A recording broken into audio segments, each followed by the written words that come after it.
Good morning. Now we'll see the experiment single phase inverter.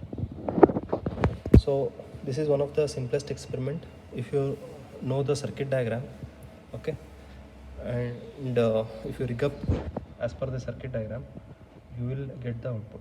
So you don't have to do anything here, you just have to remember the circuit diagram and rig up as per the circuit diagram, then the experiment is almost over. Just what is left out is taking the readings and from the CRO and noting the graph. So how this circuit works? Inverter means DC to AC, correct?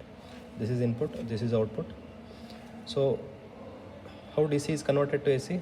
Positive comes here, okay, it is here now at midpoint. So this is a transformer. So either what you have to do is, either you have to make this TP on or this TN on. If this TP is on, current will go upwards, yes, it will come back here, it will complete the circuit in this fashion, yes. And if you make TN on, the current comes here, okay, it goes back here. Because TP is not on, it cannot go here, it will come here and it will come back again. So always current will flow from positive to negative. So I'll just explain it again, okay.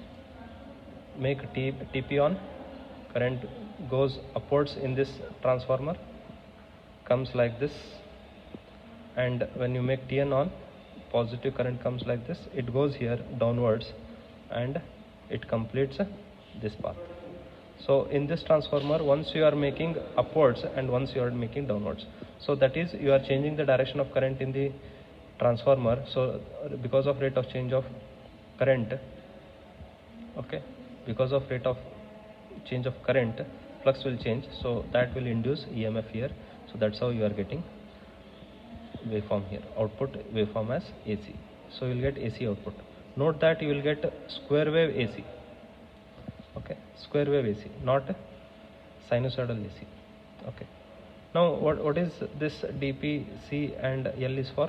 Again, they are commutation circuit, okay, they are commutation circuit. So again, commutation, how it works, you know, correct? So this DP is for this TP, P for positive, N for negative. So this DN works to make this turn off, this DP is to turn off DP, okay. So working principle I have explained you, yes. Now this is the experimental setup. Power supply there, you have CRO, you have output load as resistor. So you can see here resistor is the output load, fixed point you will take from here to that end. And this is the module. Actually this module will be kept here on top beside this. Now I have kept here for explanation purpose, so it is not connected. So if you connect, actually these terminals, this all will not be able to be seen, so I have removed all the connection. So here TP, DP, DN, TN are here, TP, DP, DN and TN. So as this is exactly as per the circuit diagram, you can see here capacitor is placed here, inductor is placed here, okay, capacitor is placed here. Only inductor is in circuit diagram, it is horizontal, here it is vertical. And these are the, okay, this will go to cathode of TP, okay, you can see here TP is written here and TN is written here. So cathode of TN will go here, sorry, here, and cathode of TP will go here and cathode of TN will go here. And this is gate of TP will go here and gate of TN will go here. This is the gate, yes. So connections are made as per the circuit diagram, okay. And you should note that there is no connection here, you have to bridge it here using wire. There is no connection here, you have to bridge it using wire. So you can see here DP negative is going to, there are 3 points here.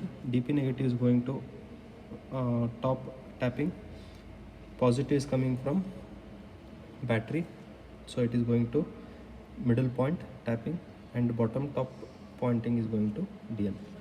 So middle point from supply positive, this top tapping negative dp and bottom topping negative dp, and there is no connection, you have to short it using wire. There is no connection here, you have to short it. So this is, you are giving it to load. So this is the connection of this experiment. So I'll do the connection as per the circuit diagram, and then we'll check the output waveform. So in output waveform, what you have to do is, once you get the waveform, you vary this frequency.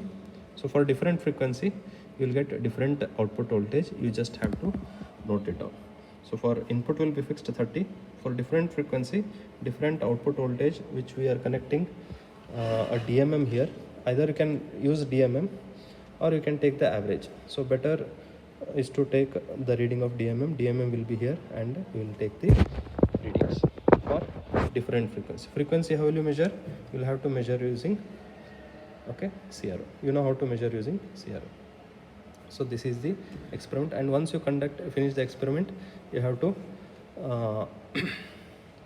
okay, directly switch off that and remove the connections. So that is the end of this experiment. So now we will do the connection and see the conduction of experiment.